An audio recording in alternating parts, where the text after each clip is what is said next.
नमस्कार ट्रेडर्स। आज हम एक बहुत ही दिलचस्प विषय पर गहराई से बात करेंगे। YouTube स्रोत getting real and growing up as a trader के आधार पर हम समझने की कोशिश करेंगे कि एक ट्रेडर की अंदरूनी यात्रा कैसी होती है, उसका विकास कैसे होता है। देखिए, कई लोग ट्रेडिंग में आते हैं बड़े सपने लेकर, पैसा, आज़ादी, पर होता क्या है, अक्सर सालों तक संघर्ष चलता रहता है ना। सफलता जैसी दूरी रहती है। तो सवाल ये है कि आखिर ऐसा क्यों होता है? और ये बहुत अच्छा सवाल है। यहाँ बात सिर्फ बाजार की जानकारी या कोई खास स्ट्रैटेजी की कमी की नहीं है। स्रोत के मुताबिक असल मुद्दा कहीं ज्यादा गहरा है। मुद्दा ये है कि हमारा जो दिमाग है वो ट्रेडिंग की इस अनिश्चित दुनिया के लिए स्वाभाविक रूप से बनाई नहीं है। अच्छा। हाँ, ये सुनने में शायद थोड़ा चौंकाने वाला लगे, लेकिन यहीं पर एक ट्रेडर के तौर पर बड़ा होने की विकसित होने की जरूरत सामने आती है। हमारा दिमाग ट्रेडिंग के लिए ठीक नहीं बैठता, ये कैसे हो सकता है? ये सुनने में ही थोड़ा अजीब है। हाँ है तो। देखिए, ये विकासवादी मनोविज्ञान से जुड़ा है। लाखों सालों में हमारा दिमाग कैसे विकसित हुआ है, चीजों को कंट्रोल करने के लिए, हमेशा सही होने की कोशिश करने के लिए और नतीजों का पहले से अंदाजा लगाने के लिए। ये सब जिंदा रहने के लिए बहुत जरूरी था उस जमाने में। हाँ बिल्कुल। लेकिन ट्रेडिंग तो पूरी तरह संभावनाओं का खेल है। यहाँ नतीजे हमारे काबू में होते ही नहीं। दिमाग को ये चीज अनिश्चितता बिल्कुल पसंद नहीं। उसे तो नियंत्रण का एक भ्रम चाहिए। और बस यही तालमेल की कमी है जो दिमाग को परेशान कर देती है। और इस परेशानी का असर फिर ट्रेडिंग में कैसे दिखता है? क्या होता है फिर? नतीजा होता है डर और कभी कभी आक्रामकता भी। दिमाग जब नुकसान दिखता है ना, तो उसे ऐसे लेता है जैसे कोई शिकारी हमला कर रहा हो, बिल्कुल वैसी ही प्रतिक्रिया। ओह हाँ, और इससे फिर कई दिक्कतें पैदा होती हैं।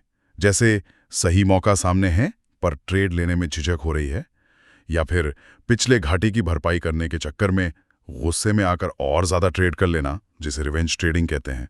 हाँ, ये सुना है। या फिर थोड़ा सा मुनाफा दिखा नहीं कि डर के मारे जल्दी से ट्रेड बंद कर दिया। ये सब उसी दिमागी प्रतिक्रिया का नतीजा है। ये कुछ वैसा ही है जैसे मान लीजिए माइकल जॉर्डन बास्केटबॉल के तो बादशाह थे, पर जब बेसबॉल खेलने गए तो दिक्कत हुई। हाँ बिल्कुल। क्यों? क्योंकि खेल अलग था, जरूरतें अलग थीं। इसी तरह ट्रेडिंग दिमाग के लिए एक बिल्कुल अलग खेल है जिसके लिए वो तैयार नहीं है। वाह, तो ये हुआ कि ये सिर्फ मेरी या किसी और ट्रेडर की कोई निजी मनोवैज्ञानिक कमजोरी नहीं है, ये तो हमारे दिमाग की लाखों साल पुरानी बनावट का हिस्सा है। ये तो सच में काफी दिलचस्प बात है। बिल्कुल बिल्कुल। स्रोत यही बात जोर देकर कहता है कि ट्रेडर में कुछ गलत नहीं है। ऐसा नहीं कि उसमें कोई कमी है, बस उसका दिमाग एक अलग माहौल के लिए, एक अलग काम के लिए बना है। तो असली चुनौती क्या है? असली चुनौती है उस दिमागी डिजाइन को ट्रेडिंग के माहौल के हिसाब से ढालना, उसको अपडेट करना कह सकते हैं। और ये ढालना, ये होता कैसे है? क्या ये मुमकिन भी है? क्योंकि पुरानी आदतें, पुरानी सोच बदलना तो बहुत मुश्किल माना जाता है। मुश्किल है पर नामुमकिन नहीं। हाँ, इसमें मेहनत लगती है, समय लगता है। पहला कदम है अपनी भावनाओं को पहचानना और उन्हें संभालना सीखना, उनकी तीव्रता को काबू करना। इसकी शुरुआत अक्सर गहरी सांस लेने जैसी आसान तकनीकों से हो सकती है।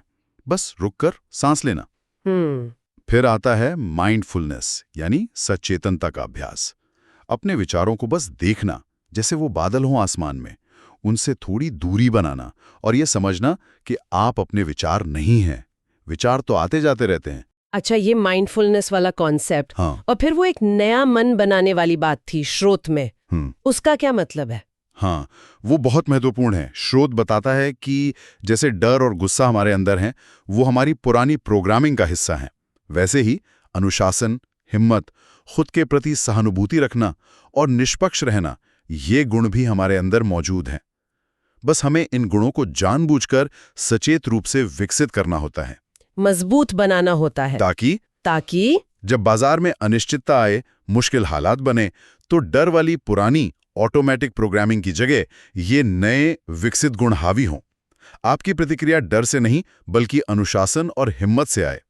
इसे कुछ खास तकनीकों से साधा जा सकता है, जैसे मेमोरी रिकॉन्सोलिडेशन। इसका मतलब है पुरानी डर वाली यादों या प्रतिक्रियाओं को सचेत रूप से बदलकर नई, ज्यादा मददगार प्रतिक्रियाएं बनाना। ये दिमाग को दोबारा ट्रेन करने जैसा है। तो निचोड़ ये निकला कि लगातार मुनाफा कमाने वाला ट्रेडर बनने के लिए सिर्फ चार्ट पढ़ना या बाजार का विश्लेषण करना ही काफी नहीं है। ये तो सिर्फ एक हिस्सा है। असली काम तो अपने अंदर करना है।